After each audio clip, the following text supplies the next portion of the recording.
If you're hearing this, it means I finally decided to stop running from my own memory. I'm not asking for forgiveness, and I'm not asking to be believed. I just need this story out of my head before it finishes what the nightmare started. I grew up learning how to listen for footsteps instead of laughter. In our house, silence meant safety and noise meant pain. My father drank until his hands shook, and my mother learned to disappear into corners of rooms like a ghost who is still breathing. I learned early that promises were lies people told themselves and that love was just another word for leverage. By the time I was 16, I stopped thinking about a future. I focused on surviving one day at a time, keeping my head down, my mouth shut, and my expectations low. School came and went without leaving a mark. Friends were temporary. Trust was a liability. I knew one thing for certain: staying meant dying slowly. So when I turned 17, I packed what little I owned into a torn duffel bag and walked away without looking back, already rehearsing how it would feel to pretend none of it ever happened. I slept under bridges and abandoned cars, and once inside a half-collapsed barn that smelled like rot and old rain. Hunger teaches you things quickly. Pride is the first thing to go. Fear comes next, replaced by a numb focus that makes every step feel mechanical. I worked day jobs that paid cash and asked no questions, and I learned how easy it is for people to look through you when you don't officially exist. Nights were the worst. That was when memories crept in, whispering that this was all I deserved. I needed something bigger than myself to drown that voice out, something loud enough to override it. When I saw the recruitment office, sun-bleached posters, an open door, and a flag snapping in the wind, it didn't feel like patriotism. It felt like a lifeline.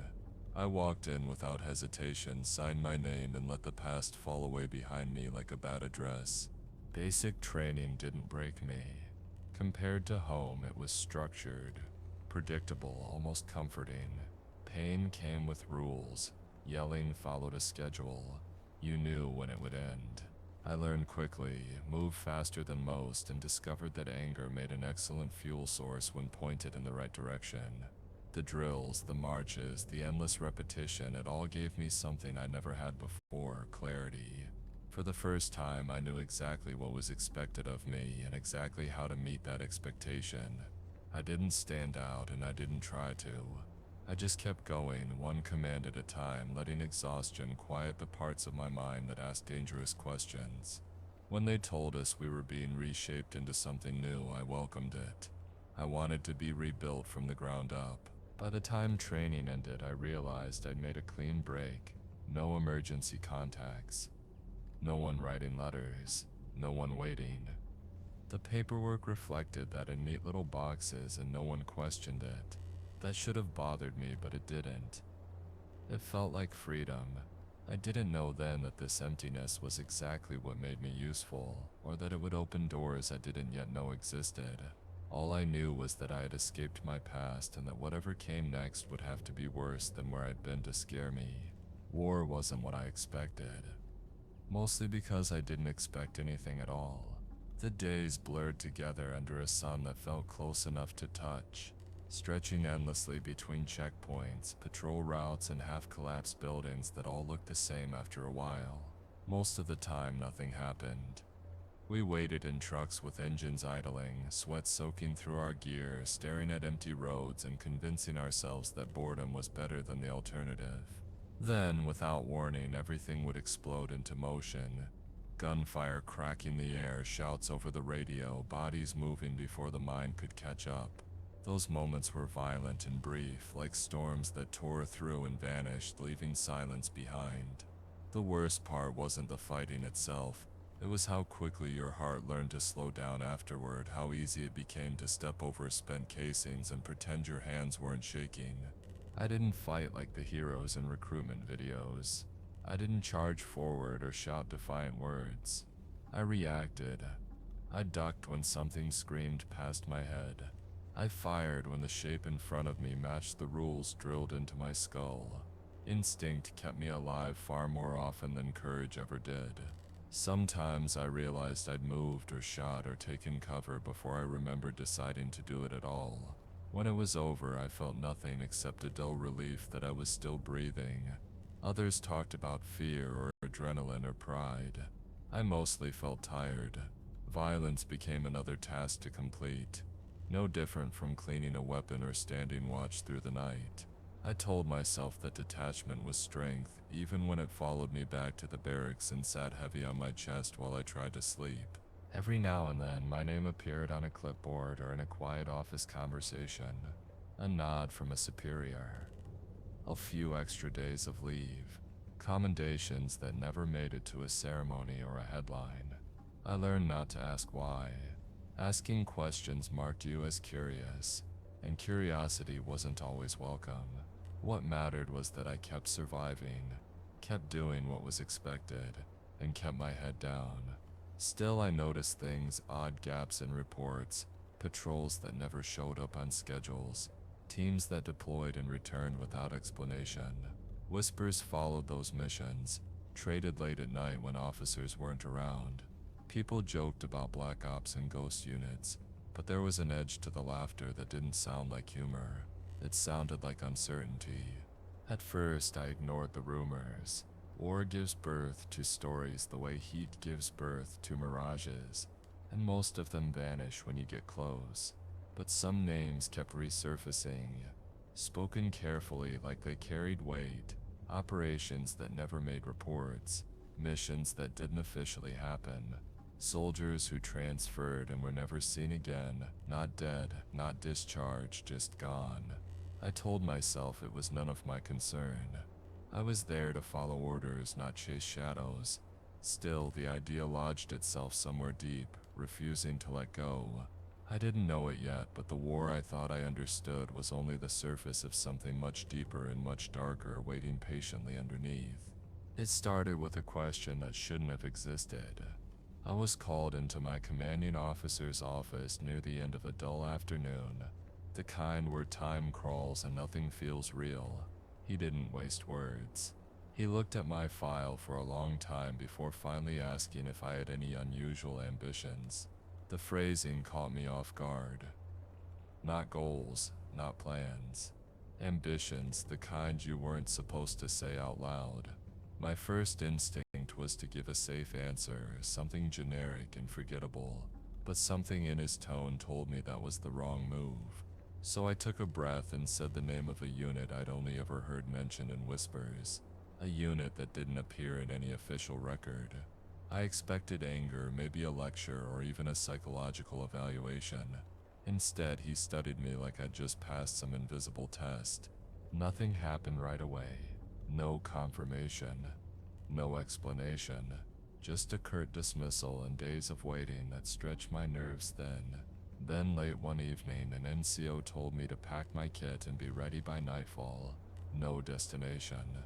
No briefing. I followed orders because that's what I'd trained myself to do. The transport truck was unmarked, the windows covered, and I was the only passenger for most of the drive. When two more soldiers joined us, they didn't speak. Neither did I. Silence felt deliberate, enforced. We drove through the night until the sky began to pale, pulling into a base that looked unfinished, fenced in layers of wire and watched by cameras that never blinked. It felt less like a place people worked and more like a place things were kept. I was separated from the others and escorted down a narrow corridor that smelled of stale smoke and old sweat. The office at the end was small, dimly lit, and crowded with tension. Behind the desk sat a uniformed officer with sharp eyes and a posture that radiated control. Beside him was a civilian in an ill-fitting suit, his face worn in a way that suggested long nights and bad habits. He smiled too easily. The officer told me to relax, which did nothing to slow my pulse. He spoke about my service record, my lack of family, my willingness to volunteer for dangerous assignments. Each word felt like a hook sinking deeper. Then came the rules. Everything I would see or hear from this point forward was classified. Breaking that silence wouldn't mean discharge. It would mean prison or worse. I believed him. The civilian leaned forward then, his voice low and rough, and asked if I believed in monsters. The question felt absurd, but nothing about that room felt like a joke. I answered carefully, saying I would fight whatever enemy I was given. He seemed pleased, like he'd heard exactly what he wanted. The interview ended as abruptly as it began. I was escorted out without ceremony, my future sealed by words never written down. As I walked back down the corridor, a cold realization settled in. I hadn't been recruited, I'd been selected, and whatever waited for me next wasn't something the world was ever meant to know about. They didn't brief me, they didn't arm me, they walked me to a steel gate, unlocked it remotely, and told me to move inside at a jog. The gate slammed shut behind me with a final echoing clang that settled deep in my bones. I found myself standing at the edge of a street that looked like it had been lifted whole from some forgotten town. Low buildings, storefronts, parked cars with dusty windshields. It was quiet in a way that felt staged, like a soundproof room pretending to be outdoors. I checked myself out of habit. No rifle, no sidearm, not even a knife. Just my uniform and my hands. That's when the first wave of unease hit me. Training environments were always rough around the edges, always obviously fake if you knew where to look. This place wasn't. The pavement was cracked naturally, the paint on the buildings faded unevenly, and the air carried a stale, metallic smell that didn't belong to concrete alone. As I moved forward, the silence grew heavier.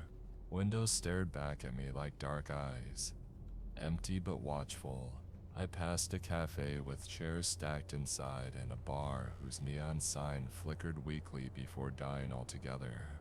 Everything felt abandoned in a hurry, like life had been interrupted mid-sentence. Then I noticed details that didn't fit. A door standing slightly ajar, scuff marks on the pavement that hadn't been there moments before. The faint sound of something shifting inside one of the buildings, slow and deliberate. My skin prickled as instinct took over. I lowered my center of gravity and approached the open door, listening to my own breathing grow louder in my ears. The air spilling from inside smelled wrong, sweet and sour at the same time, like rot masked by chemicals. I knew then that this wasn't about marksmanship or tactics. It was about whether I could recognize danger before it recognized me. The thing inside the building stood up as I crossed the threshold. At first, my mind refused to process what I was seeing. It looked human in the loosest sense. Same height, same rough shape, but everything else was off. Its skin sagged and split in places, revealing dark muscle beneath. One cheek was torn open, and its eyes sat too deep in its skull, cloudy and unfocused. It moved slowly, dragging one foot as if savoring the distance between us. The smell hit me fully then, thick enough to make my stomach lurch. I backed away, fists clenched, every survival lesson I'd ever learned screaming at me to run. It growled, low and wet, and lunged. The impact knocked the breath from my lungs. We crashed into a table that shattered under our combined weight, wood splintering into jagged weapons I barely had time to register. There was no technique, no elegance to what followed. I fought like an animal cornered in a cage. I grabbed whatever I could, broken glass, shards of wood, and drove them into soft places when I found them. Its strength was wrong, far greater than its ruined body should have allowed.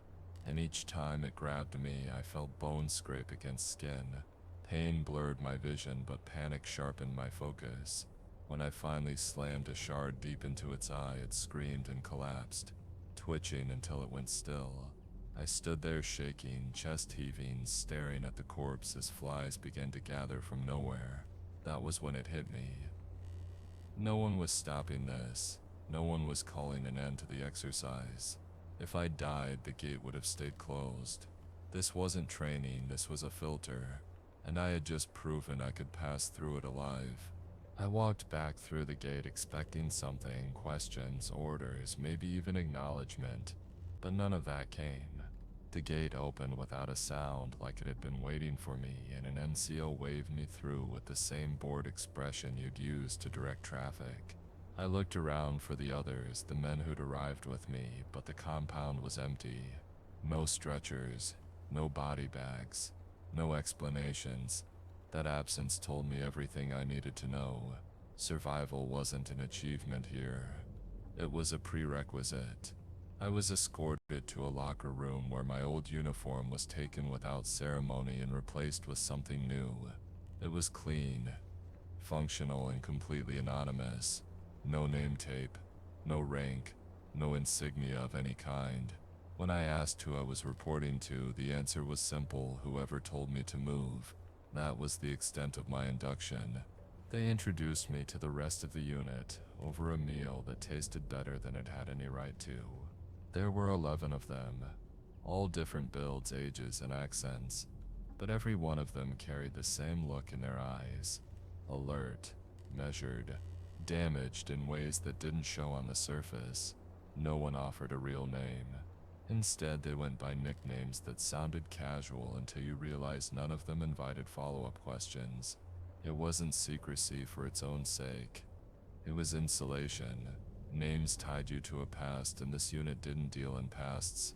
I listened more than I spoke, letting their banter wash over me, noting how easily they shifted from dark humor to complete silence the moment someone higher-ranking entered the room. The rules came later, delivered in a flat voice by an officer whose face I never saw clearly.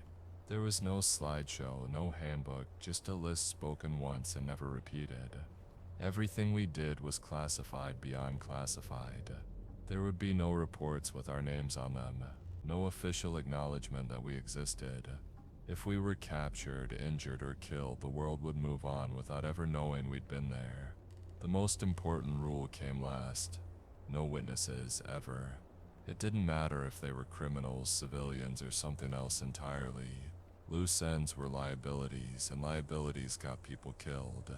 I felt a tightening in my chest as that sank in, but I didn't argue.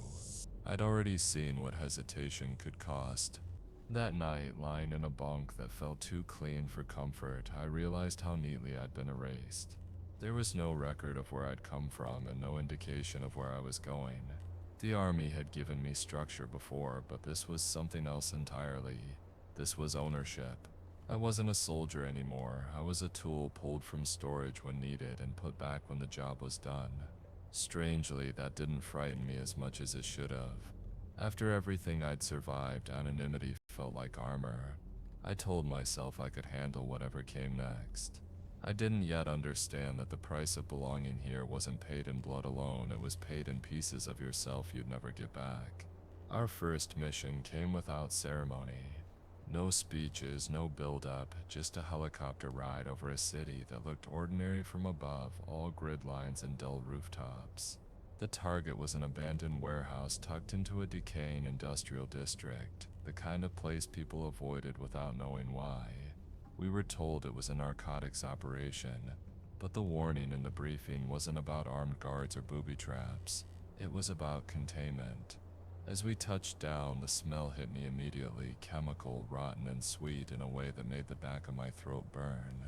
We moved in fast, boots crunching over broken glass and discarded needles.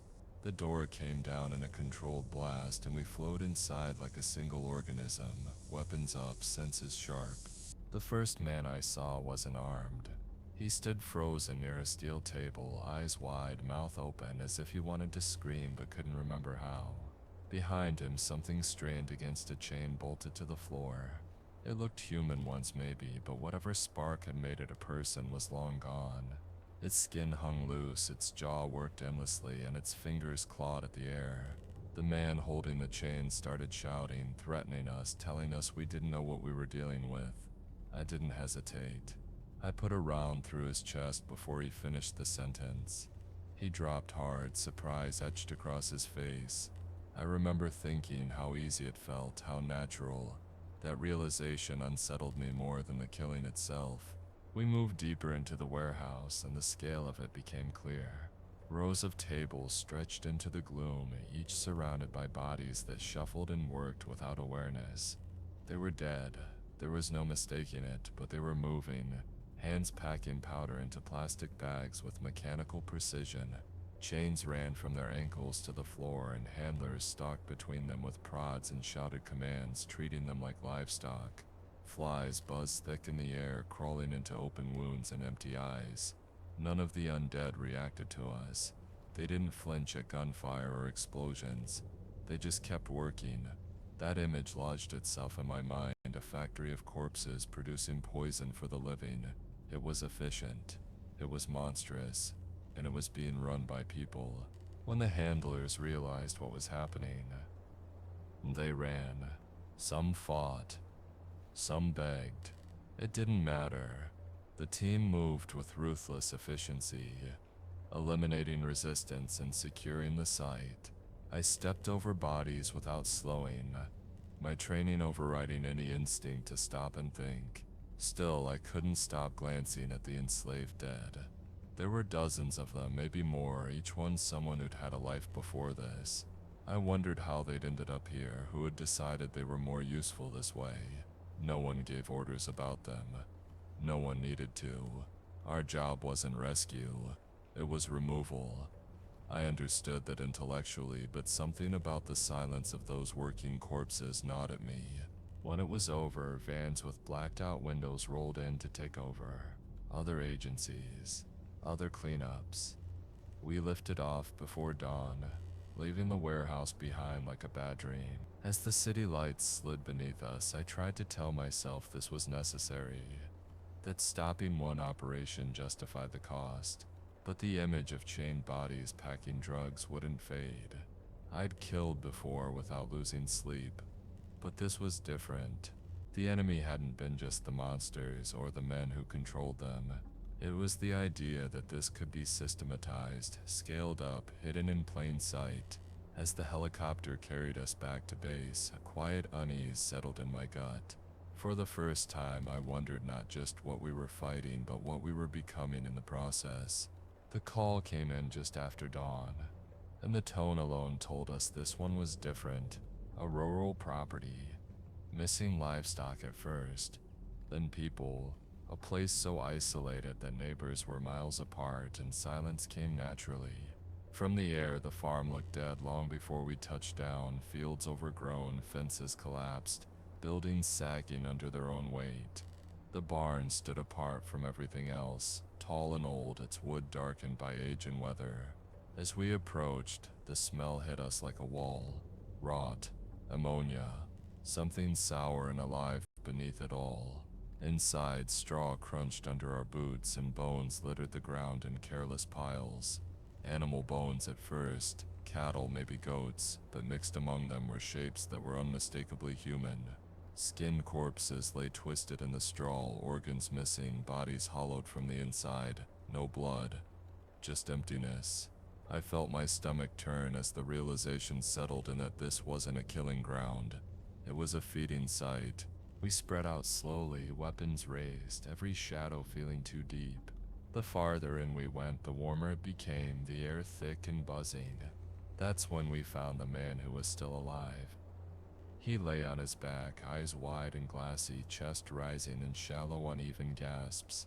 At first glance, he looked intact, but then I saw movement under his skin, dozens of small shapes writhing, pressing outward as if trying to escape. He locked eyes with me and whispered a single word, "Please."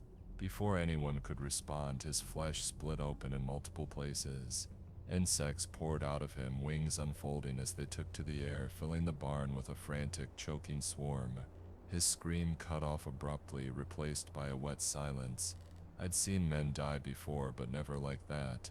Never begging for death as a mercy. Whatever this was, it didn't just kill. It used people. We backed away instinctively, deeper into the barn until the source revealed itself. The queen dominated the far end of the structure, her massive body fused to the floor by thick, pulsing tissue. She was larger than any vehicle I'd ever stood beside, her segmented form glistening in the dim light. Human bodies were bound beneath her, alive, twitching, serving as living incubators. Tubes and tendrils connected them to her swollen abdomen, pumping life away while feeding something unspeakable. The sound she made wasn't a roar. It was a constant, low vibration that rattled my teeth and made my vision blur. We opened fire without waiting for orders. Rounds tore into her armored hide, oozing dark fluid but doing little to slow her. The swarm descended on us in response, a living cloud that forced us to retreat, coughing and swatting, panic threatening to take over. We ran. There was no heroism in it, no clever maneuver, just raw survival. We kicked through a weakened wall and burst into daylight, gasping for air as the buzzing faded behind us. No one spoke on the run back to the extraction point.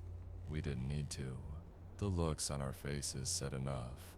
Once airborne, I reported what we'd seen in clipped, controlled sentences, struggling to keep my voice steady. The response was immediate and final.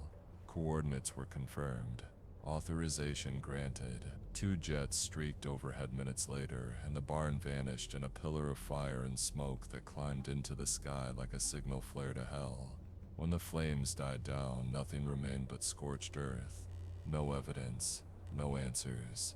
As we flew away, I stared down at the blackened crater and felt something fracture inside me. Some horrors couldn't be undone. They could only be erased, and even then they left scars that fire couldn't touch. We were deployed at dusk when the sky still bled red at the horizon, and shadows stretched too long between buildings. The target was a half-finished high-rise, abandoned years ago when funding dried up, now looming over the city like a concrete tombstone. From the rooftop, the view should have been beautiful. Instead, it felt exposed. The briefing had been thin. Too thin. Reports of disappearances. Sightings of movement between floors, nothing confirmed. Leadership stayed close to the extraction point, radios tight to their chests, while the rest of us moved inside. The stairwell swallowed us whole, damp and airless, every step echoing too loudly. By the time we reached the upper floors, full darkness had settled in. That was when we found the bodies. Drained, shriveled, puncture marks at the throat. No doubt left about what we were dealing with. Winged predators. Intelligent. Patient. Hunting us in their own nest. The first attack came without warning. A blur of motion, a rush of wind, and one of the things slammed into the wall inches from my head. Gunfire lit the corridor in violent flashes, and the creature shrieked as rounds tore through it. But it didn't go down easily. More followed, dropping from above, wings snapping open like blades. We fought back to back, shouting warnings, covering blind spots, trying to keep track of each other in the chaos. Over the radio, we called for updated orders, for repositioning, for anything. What we got instead was silence. Then a clipped response telling us to hold, to assess, to wait. It was obvious to all of us that whoever was in charge had no intention of coming inside. They were stalling, hoping we'd either solve the problem or disappear quietly. We found the civilian trapped into the edge of the rooftop, cornered and bleeding, barely conscious. One of my teammates, someone I trusted, someone who complained constantly and laughed the loudest, picked him up without hesitation. The extraction bird hovered above us, rotors chopping the air, but it stayed too high. Orders came through to lift off early, threats closing in fast. I shouted into the radio, demanding they drop back down. No response. The predators circled tighter, screeching, sensing weakness. My teammate tried to boost the civilian higher, straining, teeth clenched. He looked at me once, eyes clear despite everything, and nodded like this had already been decided. He pushed the civilian up and back toward us, then turned as the first creature hit him. I watched claws tear into him, watched wings wrap around his body, and there was nothing I could do without killing them both. The helicopter pulled away. I felt it in my chest before I saw it happen, that sudden upward lurch as command chose itself over us. We clambered aboard with seconds to spare, dragged by hands that shook as badly as mine. From the air, I saw my teammate disappear beneath the swarm, his scream cut short as darkness swallowed him whole. No one spoke on the flight back. Leadership avoided our eyes when we landed, already drafting excuses that would never reach paper. Something inside me snapped, then clean and final. I had followed orders my whole life, trusted the chain, believed in structure. Watching that sacrifice wasted, watching cowardice masquerade as command, stripped that belief away. The monsters hadn't broken me that night. The people who left us behind did. They gave me leave without asking why I needed it. Maybe they already knew. Maybe it was easier not to look too closely at the cracks forming in their most reliable tools. I didn't pack much. I just rented a beat-up car and pointed it toward the horizon, letting the highway stretch out in front of me like a promise I wasn't sure I deserved. The desert swallowed everything: sound, color, thought. Mile after mile passed without another vehicle in sight, and the emptiness felt intentional, like the world was giving me space to fall apart in private. I drove until the sun sank low and the road blurred, until my hands ached from gripping the wheel and my thoughts began to slow. For the first time in months, there were no orders, no targets, no voices in my ear, just wind, asphalt, and memory. The diner appeared out of nowhere, a squat building glowing weakly against the dark. Inside, it smelled like grease and burnt coffee, familiar and grounding. The only other presence was the waitress behind the counter, her smile tired but genuine. She poured me coffee without asking and listened without interrupting as I spoke in half-finished sentences, careful not to say too much. She told me she liked the quiet out here, that it made it easier to think. We talked about work in vague terms, about exhaustion, about the weight people carry when they don't know how to set it down. Her voice was calm, steady, the kind you could lean on. For a moment, I felt almost human again. At one point, she asked what I thought made someone a monster. The question caught me off guard, and I answered honestly, saying I'd seen enough to believe some things were just born wrong. She tilted her head, considering that, and said she wasn't so sure. She thought monsters were shaped, not created, that pain and neglect did more damage than claws or fangs ever could. Her words stayed with me, echoing against everything I'd lived through. I stared into my coffee, wondering where that left someone like me. The conversation drifted, softer now, and for the first time since joining the unit, I felt the tension in my shoulders ease. I didn't know it then, but that quiet, that warmth, was the last moment of peace I would have for a very long time. I noticed the change when I looked back up at her. The warmth in her smile had thinned, stretched just a little too far, and her eyes weren't the same color anymore. Yellow crept in around the edges, swallowing the blue like a spreading bruise. I felt the moment slip, that instinctive warning I'd learned to trust tightening my chest. She asked me to repeat what I'd said about monsters, her voice still calm, still kind, but wrong in a way I couldn't explain. When I hesitated, she moved. Not fast, deliberate. Her body shifted unnaturally, bones cracking beneath skin that rippled and reshaped itself. Hair darkened, thickened, bristling along her arms and neck. Her mouth elongated into something that could never pass as human again. The diner felt suddenly very small, very fragile. She told me I should have kept driving. I reached for my weapon out of habit and remembered I didn't have one. The fight was ugly and close. There was no room to maneuver, no distance to create. She vaulted the counter in a blur, jaws snapping inches from my face. I rolled away, felt claws rake my back, and smashed a coffee pot into her snout. The scream that followed was animal and furious. Scalding liquid bought me seconds, only seconds, but sometimes that's all survival needs. I grabbed the shattered remains and slashed blindly, glass biting into flesh. She came at me again, stronger, faster, rage replacing any pretense of humanity. We crashed into tables, booths splintering under our weight. I felt teeth graze my shoulder and shoved the jagged edge into her throat with everything I had left. She staggered back, choking, collapsing behind the counter. Blood pooled across the tile, dark and spreading. The monster convulsed once, twice, and then the shape fell away. She died looking human again. A woman on a diner floor, eyes wide with hatred and something that might have been regret. I stood there shaking, chest heaving, waiting for the relief that never came. I'd killed countless things by then, but this felt different. There was no unit watching my back, no command clearing the aftermath. Just me and the body of someone who'd offered me kindness hours earlier. Her words echoed in my head about monsters being made, not born, and I understood then that the war didn't have borders or uniforms. It followed me. It waited. And the line I thought separated me from what I hunted had worn away without me noticing. I stepped over her body and walked out into the night.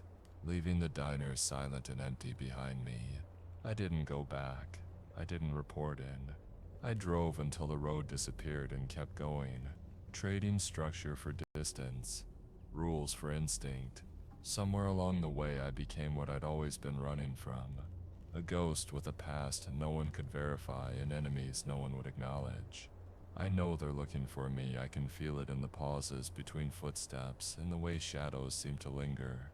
That's why I'm recording this now, why I'm finally saying it out loud. Not to warn you, not to ask for help, just to leave proof that I was here, and that the monsters were real. If this ends abruptly, you'll know why.